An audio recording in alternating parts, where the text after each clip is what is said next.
מבחינת מימון, אנחנו יכולים לדאוג למימון.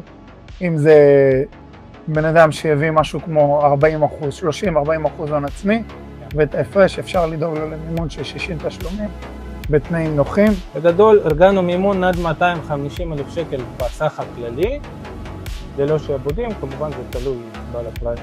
אבל אם פחות מזה, אז אפילו לא צריך להגיד. מי שצריך או משהו שצריך, אז יש פתרונות להכל.